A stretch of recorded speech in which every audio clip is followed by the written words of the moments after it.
Everybody, my first guest today here on the Phillip Jordan Show, part of Wiregrass Daily News Sports, is Spencer McLaughlin. He is the host of Locked On Ducks, also Locked On Pac-12, which is a big reason why we have him on today, and also the voice of the Southern Utah Thunderbirds. Spencer, I appreciate you taking time coming on the show. Obviously, we're going to get into the Sugar Bowl, Washington, and Texas, but I appreciate you taking the time. Yeah, great to be on with you, Philip, and appreciate you plugging my T-Birds there. It's an aspect of my career that not everybody always knows about, but one that I love quite a bit. And they just had their best football season in 6 years, so it's been a blast. I have an appreciation for broadcasters. So whenever I have a chance to talk to one, you're not the only one I'm having on this podcast today. So I have another guest coming on later today. He does that as well, covering the Jacksonville State Gamecocks. So I always enjoy it when I talk to the people that get behind the microphone at games It's as the well. best. It's the best. Like I love podcasting, and it's really fun. And I do the two daily shows that I host, but like play by play is just when you get a good crowd. Man, that's like a high. Like for me, calling a college basketball game when the crowd is electric, nothing like that. Nothing. Yeah, and when we do this, we can always just pause or go back and re-record. And I do high school football. I'm on the producing side. I'm in the studio, but still, there's something about a live broadcast because you got one shot at it. You got one shot to get it right. You don't get to re-record. And it can be frustrating too. Like, I don't have a camera on me when I'm just, calling the game. But if I mess up a call, in the moment, I am mad at myself. I am clenching my fist. I'll throw a pen on the ground. I'll, like mouth a swear word because I, obviously don't want to say it, but I need to like get the frustration out so that I can refocus. Because like you said, you get one shot at it. But when you get it right in the moment and it, best feeling in the world. Talk about getting it right. The Pac-12 got it right this season. This season, that's the only way they got it right. They didn't do anything else right. on the field. On the field. There we go. On the field, they got it right. Terrific season just for the conference overall. Of course, with Washington winning, Oregon beating Oregon there in the Pac-12 championship game. Arizona, good year. Oregon State, and you had a lot of talking points. USC wasn't good, but you had Caleb Williams. What was going on there? Of course, Colorado and the Deion Sanders side of things, and just some other good teams too as well. Just a very, very fun, interesting year in football for the Pac-12. Yeah, it makes it all the more puzzling, frustrating, saddening that the league is going away because you look at this great season and all the storylines you mentioned, right? Colorado was the epicenter of college football for about an hour before people realized they weren't actually good. And, Oregon with Bo Nix and Washington and Michael Penix and the great games that they played and USC's disappointing year. And, going into next season, it would be about, hey, how can USC bounce back? And it's still going to be that for the Trojans, but they're going to do it in the Big Ten, of course. And I just think it's a shame. And I mean, the depth of the conference has never been better. I mean, you even look at a 5-7 Washington State team that got off to a 4-0 start, beat a couple of ranked teams. They knocked off a 7-5 Wisconsin team for the second year in a row.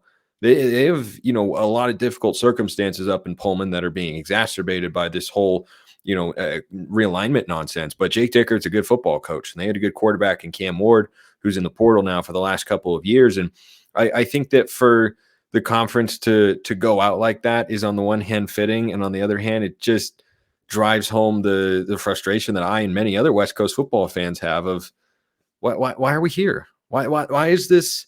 Why are we doing this? Why is this going away? Look at this great product. Like by any measure, the Pac-12 is the deepest conference, and it was certainly one of the most entertaining. I'd argue the most entertaining because you had big headline games like Oregon against Washington or Washington at Oregon State or a bunch of other great matchups, but it wasn't like the entire season boiled down to that. When you watch the Big Ten, where 4 Pac schools are going, Oregon, Washington, USC, UCLA, when you look at the Big Ten this year, there's like 3 games that are interesting. Michigan, Penn State, Michigan, Ohio State, Penn State. Every other game in the Big Ten, like I don't think I watched start to finish another Big Ten football game. I watched all of those because they were great. But there were so many great matchups in the Pac-12 just week after week. And you look at the Big Ten, you're like, yeah, wake me up when Michigan is playing a real football team. Hmm. Wake me up when Ohio State's playing somebody who can push them. And in the SEC, I think you had better competitive balance. In the ACC, it was pretty top heavy, I think. And the Pac-12 just had so much depth. I mean, at one point in time, they had seven ranked teams coming out of non-conference play. It was pretty crazy. Yeah, it was. And look, for me, someone over here in Alabama, on the time zone, I'm in Central Time Zone, Pac-12 after dark. That was Pac-12 something. after dark. Gosh, it I, never disappoints. so Never, never let you down. when I would look at the schedule for the weekend, I always say, okay, I know when the SEC or the games, at 6:30 are going to end. Okay, who am I getting at 9:30 Central Time? That was always a big thing for me looking it up. Yes, I know we'll still have those time slots, but it's just not the same It's not. without It's that not going to be the Pac-12. same. It's not going to be the same. Mm. I mean, just because you put a game on at 9:30 does not make it the same as Pac-12 after dark. Nothing. I think the greatest epitome of Pac-12 after dark was UCLA Washington State in like 2018 or 19. UCLA was down like 33-7, I think, going into the fourth. Or they staged some crazy. The final score is like 67-62. Let me look it up. It was insane. It was 67-63 was the final score. UCLA scored 29 points in the fourth quarter to win and 50 in the second half. They were down 35-17 at the break. Came back and won on the road. Pac-12 after dark. That's what it was right there. Yeah, so nothing else can compete. Which the SEC tries it. They try to put an 8 o'clock game on once or twice a year, and They don't know. They no, don't know how to do it right. no, We no, out no. west have perfected the art of take a late night game and just make it the craziest bleeping thing imaginable. Yeah, so it's going to be missed. But let's talk about this Washington Husky team, 13 Yep. and 0. What were your preseason expectations for this team coming into the season? Yeah, I thought they'd be a Pac-12 contender, 100%. I had them at 10-2 before the season. They ended the year 12-0, and it's because they're just so good in close games. And when you look at the last couple of seasons, they haven't lost since early October 2022. That's the last time they took the field and lost a football game. And, they've been basically the same team for the last couple of seasons. And that's been a really, really good football team. 11 wins that last year, 13 this year going into the Sugar Bowl against Texas, where they're once again an underdog, which I think actually benefits them because when you've won that many games in a row, I think it's easy to, lose that chip, lose that edge that you need to play with to win. But when you're, an underdog, heck, I think it was a huge motivational factor for them against Oregon, and they outplayed the Ducks for 4 quarters in that one. So I think that for Washington, there's a team that when you come down the stretch in a tight game, they're going to be good. They're going to be well coached. They're going to have the right play call. They're good situationally. Their defense is kind of hit and miss. When it hits, it's really good, but they've certainly had some misses on their performances this year. And I think that for them, they've had some really good moments, particularly against Oregon, much to my chagrin at times, but they deserve a lot of credit. They've had, really good stretches of defense and situational moments on the defensive side of the ball. And I think that they're, a little bit better than people think, but it's certainly the weaker of their two sides because their offense is just, you know what they're going to do. They're going to snap it back to Michael Penix, and they're going to take some deep shots to their wide receivers. And guess what? There's not a damn thing you can do about it. I don't care who your corners are. I don't care how good a position they're in. Penix will throw an accurate ball, and a Dunze or McMillan or Polk will go up and make a catch. And you just can't really stop that. The advantage in sports is to the person who's got the ball and is going to make a play. In football, that's offense. In basketball, it's offense. And in baseball, it's pitching. And Washington just knows how to use that to their advantage, I think, as well as anybody in the country. And that's what makes them such a tough matchup to stop. And, Texas's front four, I think, is really good. I think they are physical. They are tough to run on. But guess what? Washington doesn't really care about running the football. If they can, they will. But if they can't, they can still move the football really effectively. Yeah, 'cause I think, too, you look at it, and it just for me, I mean, I've watched a few Washington games throughout the year, checking them out, with what they were doing. You don't really hear Dylan Johnson talked about a lot. Their running back. I mean, Second team all Pac-12. yeah, over 1,000 yards, 14 Mm-hmm. touchdowns. But it's like, oh yeah, they had. I honestly, when I was prepping for this, I was shocked that they had a 1,000 yard rusher. I think most people would be.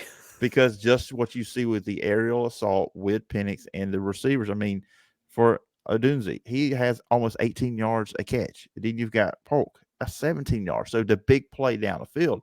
Usually you got maybe one guy that's the big play guy, and then the other one's some more underneath. Both of your guys like that. I mean, that's a threat. All three. That's the thing about him is those three receivers are all NFL guys. Odunze is going to be probably a top 10, no later than top 15 pick. He'll be probably the second receiver off the board after Marvin Harrison Jr. in next year's NFL draft. All three guys can do anything and everything. Now, I don't think any of them are, as prolific and in the run after the catch. Like I think they're good and capable, but what they do so well to create big plays is not catch, juke a guy. They're not going out there like Tyreek Hill or what's another good compare? A Malik Neighbors, for instance. That's not really what they do. Penix is just so accurate with his downfield passing game, and their route running is so good. Their contested catch ability is ridiculous, and their hands are phenomenal. Those three components, it's not that they can't run after the catch, but watch how many times they set these guys up for screens. It's not very often because I don't think that's where they're at their best. When they are pushing the envelope, and what their offensive coordinator Ryan Grubb does a phenomenal job of, and it was a master class against Oregon in the Pac-12 championship game, who had a really good defense.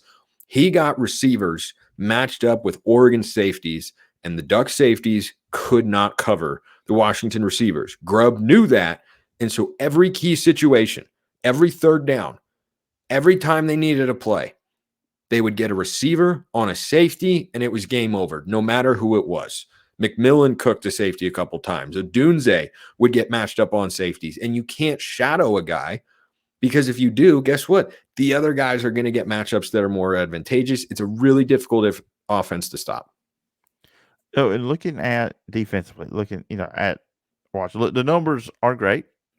Eighth total defense in the Pac-12. They give up 263 yards through the air a game. Going against that Texas offense with Quinn Ewers, and the way he's been playing the last two games, he's been playing lights out. And then what they have on the outside, if Xavier Worthy is healthy to play in the game, you got A.D. Mitchell on the other side, a former Georgia player who's used to being in these moments.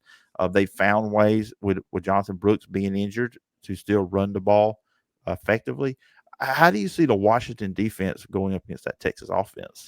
Yeah, I was really impressed with their defense against Oregon in the title game. It was their best defensive performance of the year, and I don't think it's particularly close. I don't know that there is a second because their best, statistical output would have been against Arizona State, a team that ended the year 3-9. So I think that for Washington's defense, the key is going to be what they did against Oregon very well, and that's tackling in space because Steve Sarkisian is a great play caller. He is really clever. He knows how to get his guys the ball in the open field and create one-on-one situations and say, you got to make a tackle.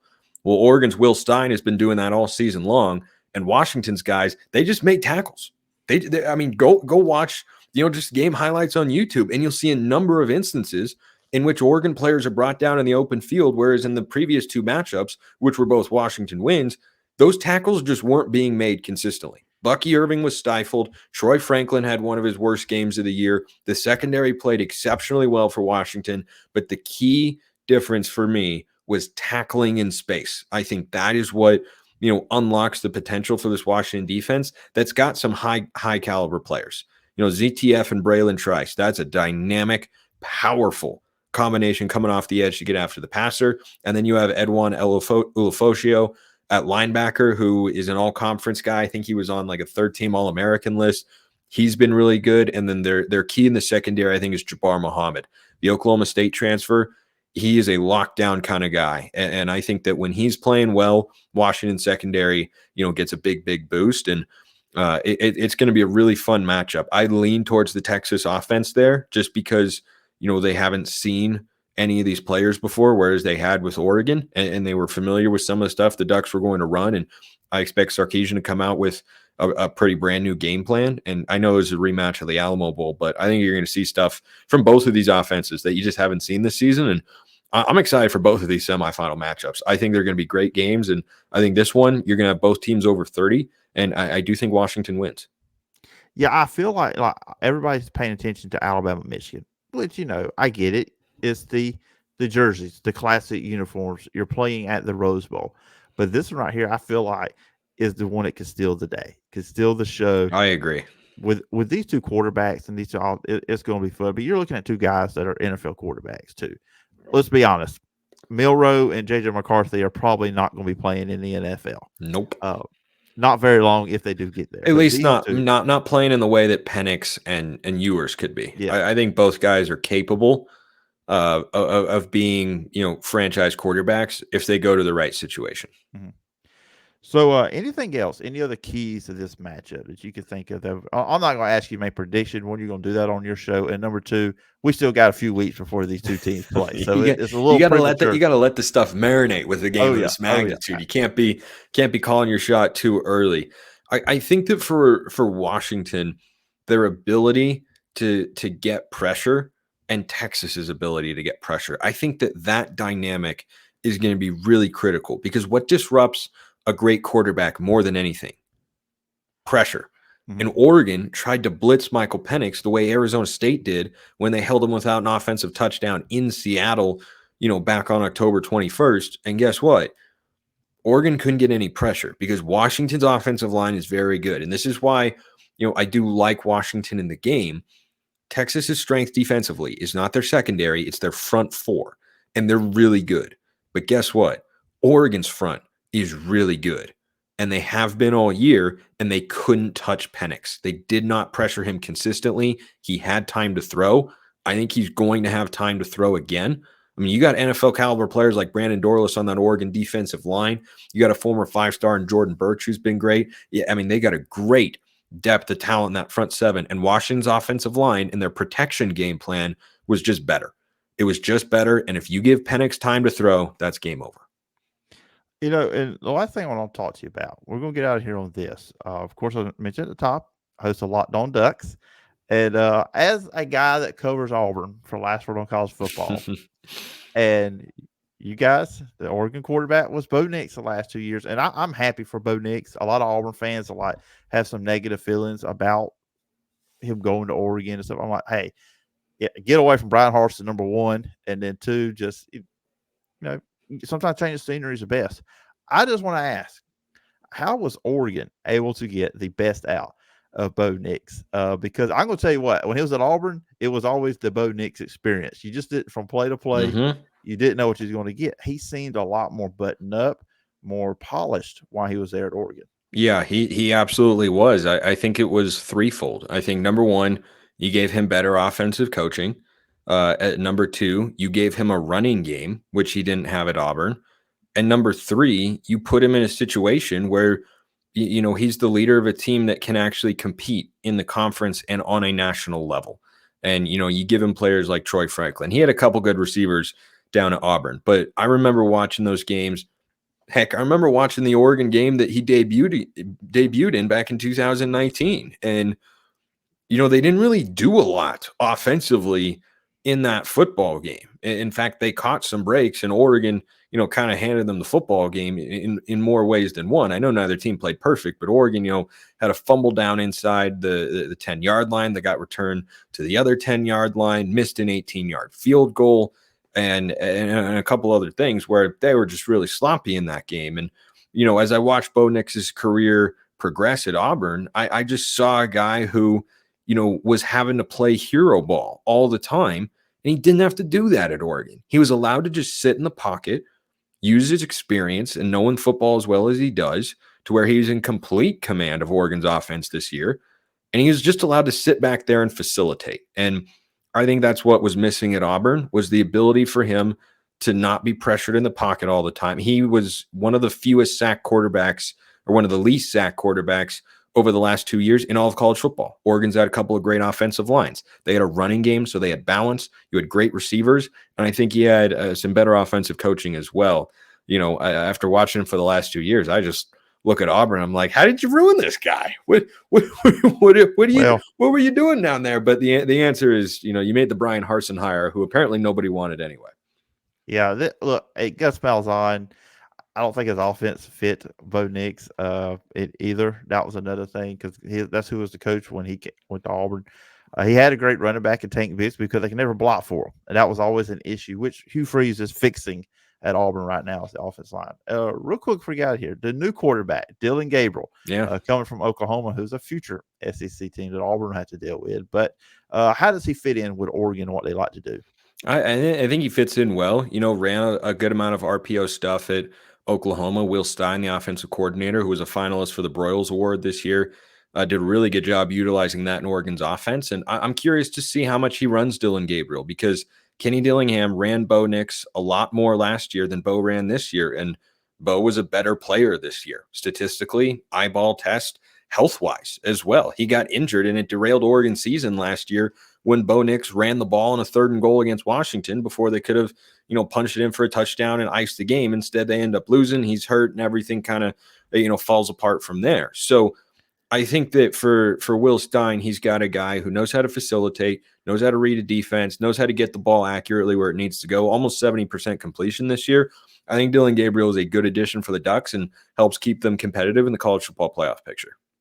Yeah, it's gonna be interesting to see him play. Played really great for Oklahoma this Yep, year. he played well. Gabriel, and especially that Texas game. I mean, just the clutchness. He Yes. showed he has that clutch gene. The way he controlled that last possession of the game where they won against Texas. And Spencer, this has been fun. Having you on. We talked off air. We were supposed to do this last year. I got sick. It just couldn't happen. I'm glad we was able to make it happen. Me too. This time. For the listeners and viewers out there, where can they find you and all the work you're doing? Yeah, I host Locked On Pac-12 and Locked On Ducks Monday through Friday. It's on YouTube. Both shows are, and wherever you get your podcasts. And I'm on X at Smalls_55 and at LO_Pac-12 and at Locked On Ducks as well. Feel free to drop me any notes over there. But yeah, Phillip, glad you're doing well this year and we were able to make it work. Is good to come on with you. Oh yeah, absolutely, absolutely. And I hope maybe we can do this again sometime down the road. Absolutely.